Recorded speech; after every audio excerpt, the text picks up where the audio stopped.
Good evening and welcome to APTN National News Weekend. I'm Dennis Ward. The Williams Lake First Nation in British Columbia released their preliminary report into suspected unmarked graves at the former St. Joseph's Mission Residential School.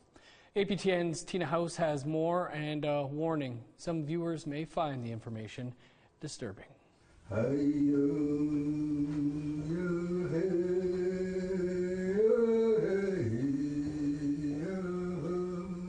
From 1891 to 1981, hundreds of Indigenous kids were forced to attend the St. Joseph's Mission Residential School in Williams Lake, BC. And like many other residential schools across Canada, there were many stories about the abuse suffered by those children. And until now, they were just stories.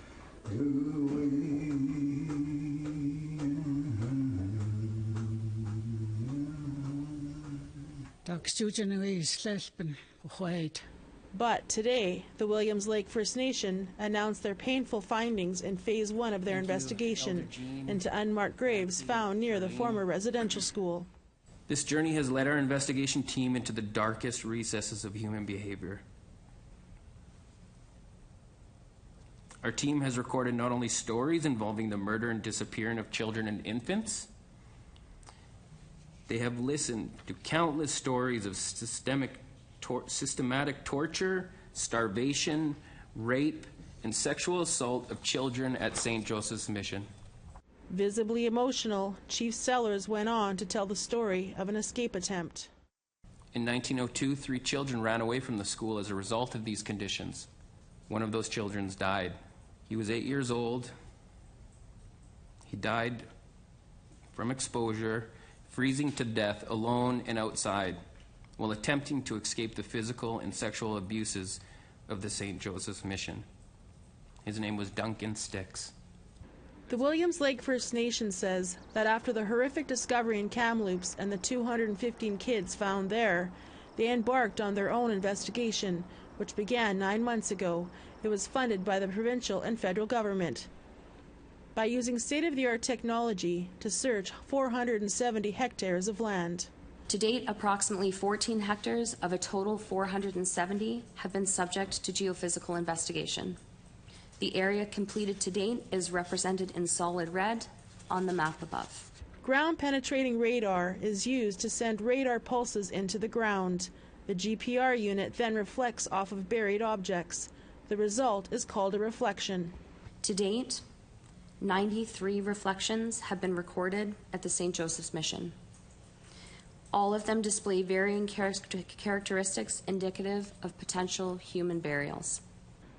The investigators say there was a historic cemetery in that area, and current data suggests that at least 50 are not associated with the cemetery, and the only way to identify if those reflections are actual human remains is to excavate. Grand Chief Stuart Phillips says he was heartbroken and angered when he heard the report. I think the worst is yet to come in terms of these discoveries. And I think we need to be clear. These are not unmarked graves. They're hidden graves.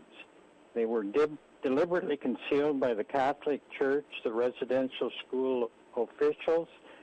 The RCMP and the governments were complicit in this genocidal act. Back at the press conference, Chief Sellers continued to reveal more disturbing details. The priests have been implicated during the investigation in numerous additional sexual assaults on children as young as 7 years old. Stories of gang rape and molestation have become part of the fabric of the institution's history. So common as one survivor relates that if the school intercom requested a child to attend the office, you knew someone was about to be raped.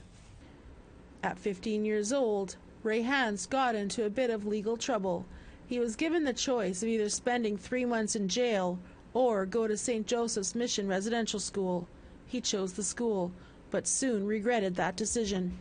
I remember the girls, wouldn't go anywhere by themselves. I mean, there'd be 10 of them, and they'd be looking, all over the place and stuff like that while they were walking around. And, especially on Sundays when we used to, be able to go out for, walks and stuff like that. And You know, you hear kids crying in the middle of the night, you know, you wonder why, and I don't think anybody really, investigated or got too concerned when, when other students didn't show up. They just assumed that they were taken to a different school. Are you shocked to hear the findings today that they have found potentially 93 unmarked graves there in just 14 hectares of land? Not shocked at all. As a matter of fact, I think there's a heck of a lot more. The investigation at the former St. Joseph's Mission Residential School continues.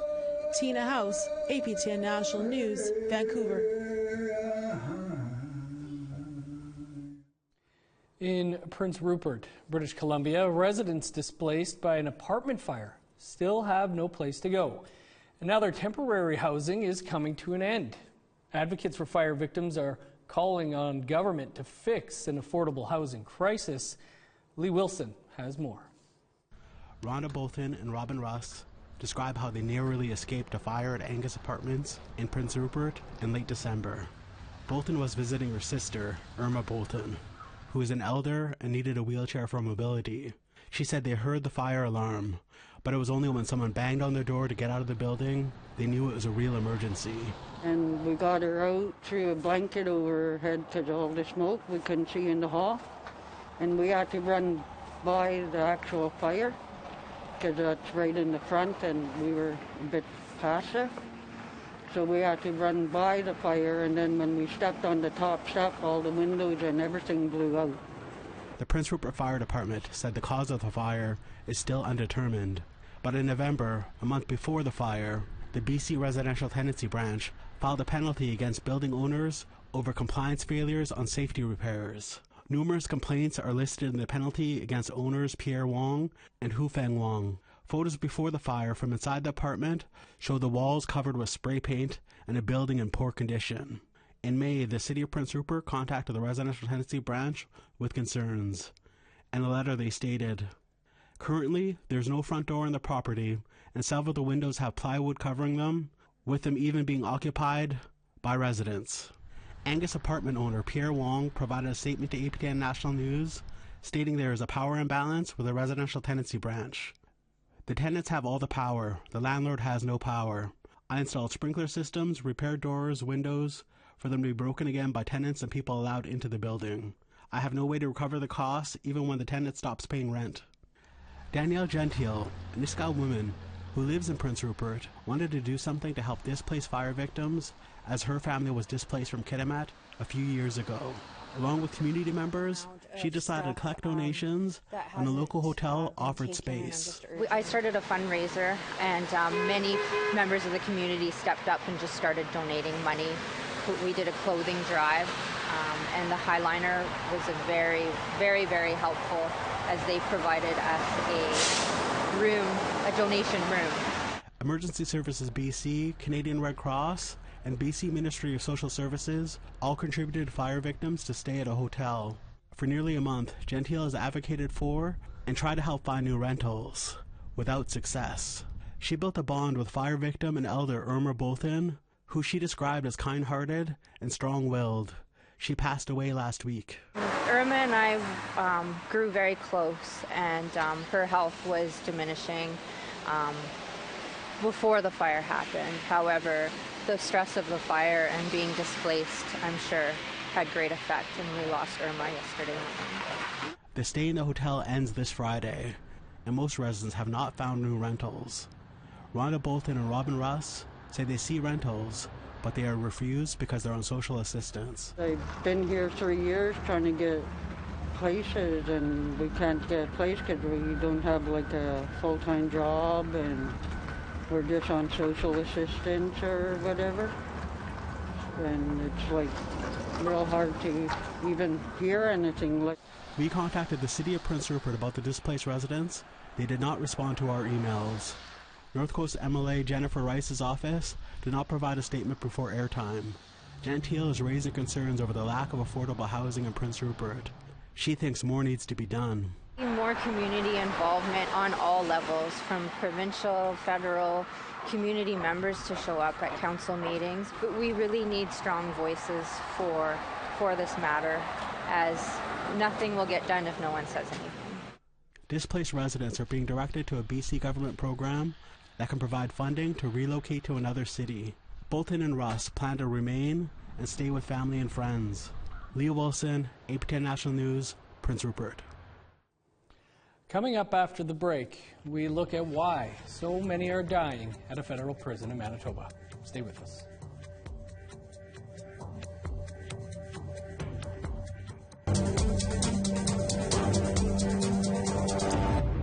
Welcome back. A Pine Creek First Nation man has died in the Stony Mountain Penitentiary in Manitoba. The death has the Southern Chiefs organization calling for a thorough investigation. Daryl Stranger has that story. James Flatfoot is the latest inmate to die at the Stony Mountain Institute in Manitoba. According to Correctional Service Canada, Flatfoot died on January 23rd. He had been in the prison since December the 16th of 2021. Stony Mountain saw 8 deaths in 2021 alone, and there has been 17 over the past 2 years at the institution. Southern Chiefs Organization Grand Chief Jerry Daniels wants to see a thorough investigation into the latest death. My question to those involved in this system is, how many more times do we have to hear stories of First Nation men dying in jail? Winnipeg Free Press reporter Ryan Thorpe has been covering the deaths at Stony Mountain for years. You know, it's violence, it's drug overdose, it's suicides, and sometimes it's illness, which raises questions about the level of medical care they receive. But yeah, I mean, it's a lot of deaths. 17 over 24 months. I mean, that's a death most months, right? So it's a serious cause for concern, in my opinion. Thorpe has also spoken with numerous families who are frustrated with the lack of information. A lot of cases with the families that I've spoken to have raised concerns about is the lack of transparency from Correctional Service of Canada. But in terms of the level of transparency this institution operates with, you often don't get much more than a 4-paragraph press release when someone dies, and then they cite ongoing internal investigations. Flatfoot's death comes a few days after RCMP in Headingley, Manitoba charged a prison guard at a provincial jail following an investigation into the death of William Amo. According to SCO, 75% of adults admitted into custody are Indigenous, and in the last 10 years there has been a 60% increase in the incarceration of Indigenous men. We need to move beyond the colonial justice system, and if we do that, we will reduce the overrepresentation of First Nation citizens within the mainstream criminal justice system and save lives. The RCMP and the coroner have been notified, and Correctional Service Canada will review the circumstances. Daryl Stranger, APTN National News, Winnipeg. After an alarming spike in drug-related deaths in the Yukon, the territorial government declared a substance abuse health emergency. But as Sarah Connors tells us, the reaction to the new declaration was mixed, and some Yukoners are doubtful real change will happen. Today, I am declaring a substance use health emergency in the Yukon Territory. In the wake of 8 drug-related deaths in the Yukon this month, Health Minister Tracy Ann McPhee says the government is committed to taking action. Last week, she announced territorial officials are working on several harm reduction initiatives in response to the emergency. That includes a new public awareness campaign and an expansion of substance use programs. Today, the AFN Yukon Regional Office stated in a written release, the AFN Yukon region welcomes the territorial government's acknowledgement and willingness to take these mental health and addictions issues seriously and looks forward to working with federal partners to address the urgent and long-term needs of communities. But it's a little too late for Carcross-Tagish First Nation elder Geraldine Carroll James. Well, it was an emergency a lot long ago. James struggled with addiction and lost her daughter to alcohol 2 years ago. She says the government has been too slow to act, and she's doubtful real change will come from the declaration. So the whole thing about this, about the opiate crisis and all of this, it should have been done years ago. First Nations should have had help the minute they got out of residential school.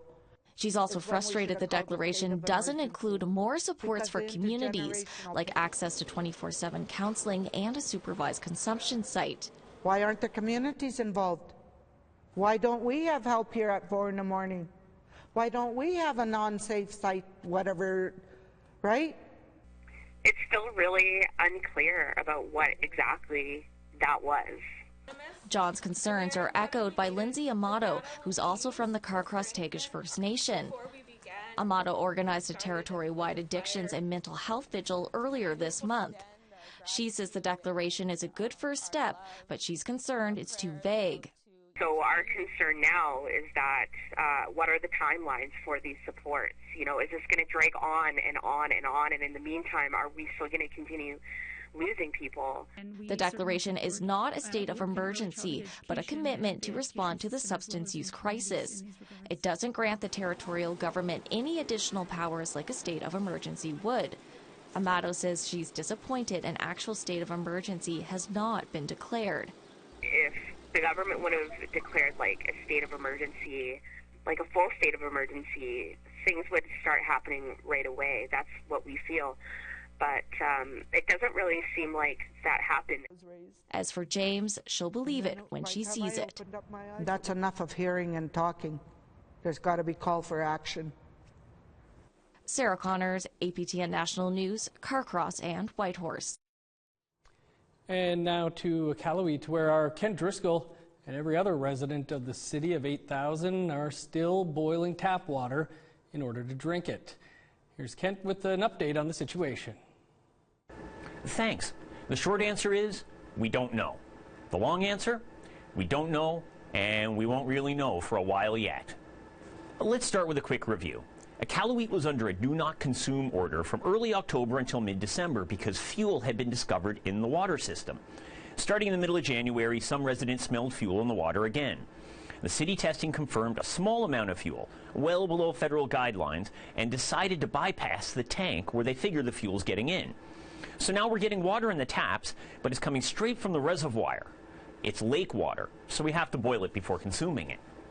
We caught up with the Callaway's mayor, Kenny Bell, earlier this week, and we wanted to know how much longer are Callaway residents going to have to keep boiling their water for? You know, I don't know right now. There's still just so many things, especially because, again, you know, we're so remote. Having to fly in people constantly takes time. The COVID situation, a lot of people don't want to come because of COVID. You know, there's so many variables that right now we just don't know. Since the beginning of this crisis, the city has been saying a longer-term fix is needed, and that the longer-term fix will cost around $184 million. You have to keep in mind this water plant was first opened in the 1960s and it's been added onto in an ad hoc way ever since. One city councillor described it as a Frankenstein water plant. Nunavut's MP Lori Idlout has been lobbying the federal government for the funds. Here she explains just what a hassle it is to live in a city with water problems. Having to boil our water here all the time, it's definitely more difficult, I think, because we're in the dead of winter, and it's stressful too with COVID being here. Now, when Idlout brings up COVID there, she's talking from experience. MP Idlout had COVID over the Christmas season and has since made a full recovery. As for the recovery of our water system, well, once the current bypass system has been tested for chlorine levels and they've had the results stay the same for a few days in a row, that boil order could come to an end. But the bigger picture, the water system problems, with Nunavut's short building season and remoteness, that full fix, that's easily years away. Back to you in Winnipeg. And an update now, the Department of Health is advising the city of Callaway that the precautionary boil water advisory has been lifted for residents on both trucked and piped water. Time now to step aside for another quick break, but stick around. There's more to come.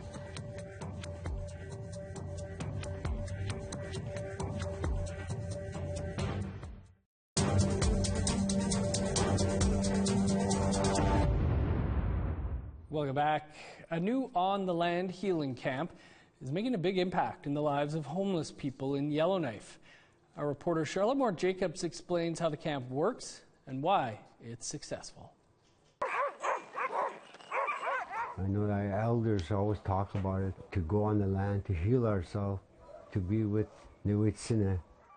This popular tourism destination in the Northwest Territories is welcoming new guests, those experiencing homelessness and battling addictions. Aurora Village, located 20 minutes outside of Yellowknife, is usually full of international tourists, but that changed because of COVID. So the Dene Nation and local Indigenous NGOs partnered to make the village into an on-the-land healing camp. The project has $1.3 million in federal funding and was slated to run December and January, but has been extended to March and possibly longer. We've all known each other on the streets. Louis Nutalalulak has been here since December 21st. A good friend of mine, he used to be on the streets long ago, and now he's worked on himself and he's running his own business now, and he kept asking me if I'm ready to come out here and make something of myself.